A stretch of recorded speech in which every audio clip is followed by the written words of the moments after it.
Во изминатото деноноќе најмногу дожд од 21 литар на метар квадратен наврна во Прилеп, а обилните врнежи предизвикаа поплави во неколку семејни куќи на повеќе локации низ градот.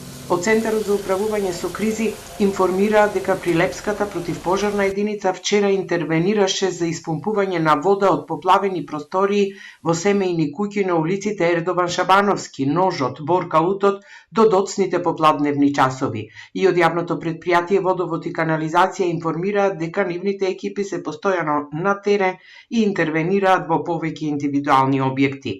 Обилните врнежи во изминатите денови предизвика и оштетување на коритото на Дабничкиот канал, каде има дупка на улицата Кеј 19 септември што е опасност за минувачите, а при минување на потешки возила асфалтот може да пропадне.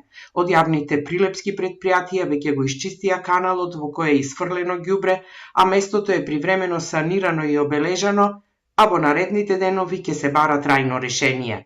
Инаку од вчера во 14 часот нормализиране сообраќајот на патниот правец Прилеп-Градско, кој беше во прекин 7 часа, поради излевање на Раечка река кај новите тунели на автопатот во изградба.